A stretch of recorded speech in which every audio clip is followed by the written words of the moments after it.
resources to continue to work directly with the FBI and the Navy for providing whatever support they would need, as well as with local officials on this topic as well. The White House, again, trying to direct attention to the effort taking place at the Washington Navy Yard right now, urging people to follow the orders provided by local officials in that community right now, which include sheltering in place at the time. Again, the president with those remarks saying he has been briefed. He does have some remarks of his own. It's unclear whether he will make any statement about the Washington Navy Yard when he takes to the podium about an hour from now, Chris. He's supposed to be speaking on the 5-year anniversary of the financial crisis in an effort today to focus on the economy. But again, obviously, most eyes in Washington are focused only several miles from here where that shooting took place. One other quick note to tell you, I spoke a short time ago with the U.S. Secret Service. They say none of their operations today have been affected by this shooting. All right, Peter Alexander, thank you so much. Don Andreas was on the scene. He is a staffer for Congressman Horsford, and he joins me now from there. What can you tell us? Where were you? What did you see? What did you hear? Sure. So I was running late to work. I live just about a parking lot away from the Navy Yard.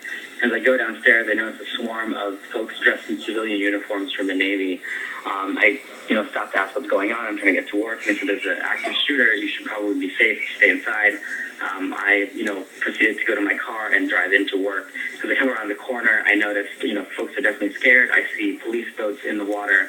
And I start to drive up New Jersey, and right on New Jersey and Amherst, where I took a couple photos, there was a man lying on the corner just across from the metro, across from the DOT.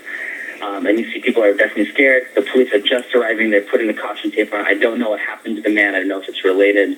All I know is that people just began running up to him and tending to him. And people were definitely scared, and so was I. So I just proceeded to go on. And just even on the Capitol grounds, you could tell that there was a lot of security. Folks had, the Capitol Police had their rifles out. They were much more stringent about checking everything, and definitely a sense of panic altogether, both at Navy Yard, around my apartment, and at work. You would describe it as a sense of panic? I would say around where the man was laying down, there was definitely panic as people were trying to get to work at the DOT and exiting the metro. That was a little bit more panicked, I think. When I first saw the man, no one was tending to him, and just in those 2 seconds, you see people start running up to him. Maybe they were nurses or doctors, and not at work yet or whatnot, but they were definitely tending to him. And I don't know exactly what happened to him, but he was just on the floor. It was just sort of unfolding right there.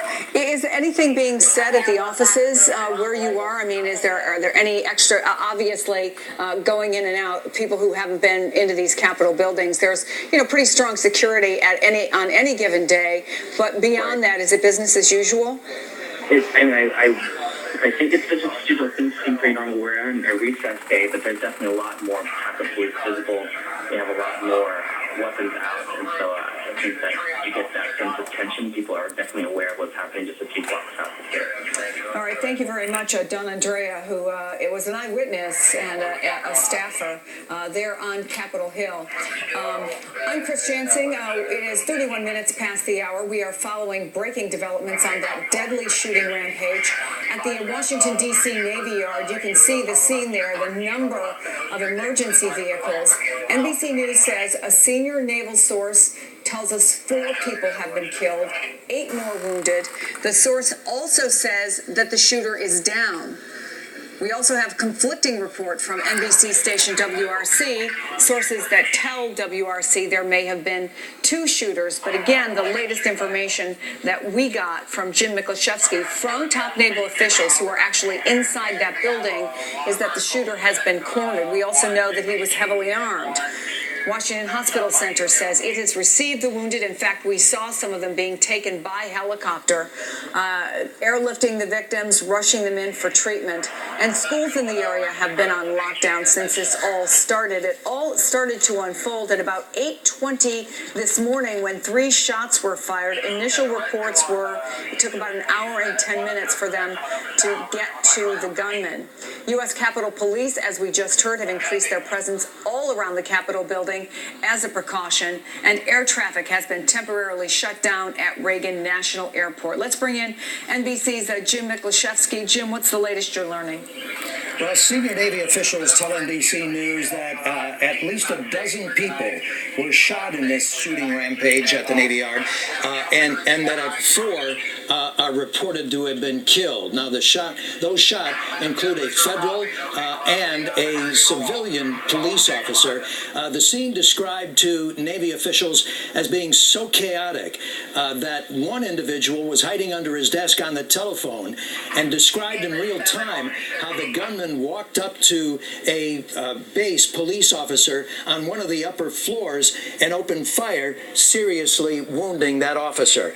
Now, apparently, according to the latest reports, they have the gunman who was reportedly heavily armed with at least one long gun, a shotgun or a rifle. They have that person cornered in the building, but the search continues for possible accomplices. So far, we've only had reports of one gunman, but there are some indications that this may have involved more than one gunman. And you know, in all due diligence, they're searching every inch of that building to determine if there were others involved in this shooting. The identities of the wounded and dead, of course, have not been released, and this is still considered an active shooting because that shooter has not been taken into custody, but is simply cornered, Chris. And do we